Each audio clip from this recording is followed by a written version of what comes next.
ಹುಟ್ಟುಹಬ್ಬದ ದಿನವೇ ಪತಿ ಪತ್ನಿಯನ್ನು ಕೊಲೆ ಮಾಡಿದ ಪ್ರಕರಣ ಬೆಳಕಿಗೆ ಬಂದಿದ್ದು, ಪೊಲೀಸರು ಆರೋಪಿಯನ್ನು ಬಂಧಿಸಿ ಜೈಲಿಗಟ್ಟಿದ್ದಾರೆ. ಬಂಧಿತ ಆರೋಪಿಯನ್ನು ನೂರ್ ಅಹ್ಮದ್ ಎಂದು ಗುರುತಿಸಲಾಗಿದ್ದು, ಮೃತ ಮಹಿಳೆಯನ್ನು ಅಫ್ರೀನ್ ಬಾನು ಎಂದು ಗುರುತಿಸಲಾಗಿದೆ. ಈ ದಂಪತಿ 2 ವರ್ಷಗಳ ಹಿಂದೆ ವಿವಾಹವಾಗಿದ್ರು. ಇತ್ತೀಚೆಗೆ ಗಂಡ ಹೆಂಡತಿ ನಡುವೆ ಕಲಹ ಉಂಟಾಗಿದ್ದರಿಂದ ಅಫ್ರೀನ್ ಬಾನು ತವರು ಮನೆ ಸೇರಿದರು.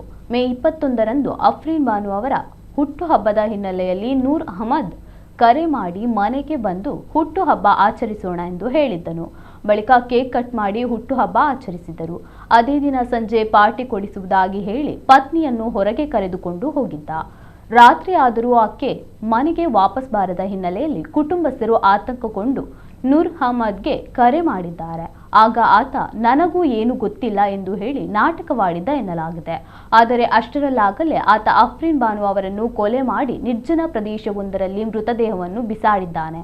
ಬಳಿಕ ಏನೂ ಆಗಿಲ್ಲ ಎಂಬಂತೆ ಮನೆಗೆ ಬಂದು ಪತ್ನಿಯನ್ನು ಹುಡುಕುವ ನಾಟಕ ಮುಂದುವರೆಸಿದ್ದ.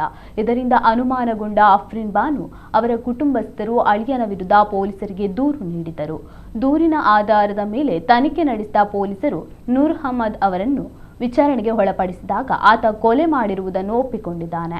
ಕೊಲೆ ನಡೆದ 13 ದಿನಗಳ ಬಳಿಕ ನಿರ್ಜನ ಪ್ರದೇಶದಲ್ಲಿ ಅಫ್ರೀನ್ ಬಾನು ಅವರ ಮೃತದೇಹ ಪತ್ತೆಯಾಗಿದ್ದು, ಅಷ್ಟರಲ್ಲಾಗಲೇ ಇದು ಸಂಪೂರ್ಣವಾಗಿ ಕೊಳೆತ ಸ್ಥಿತಿಯಲ್ಲಿತ್ತು. ಈ ಕುರಿತು ಪೊಲೀಸ್ ಠಾಣೆಯಲ್ಲಿ ಪ್ರಕರಣ ದಾಖಲಾಗಿದೆ.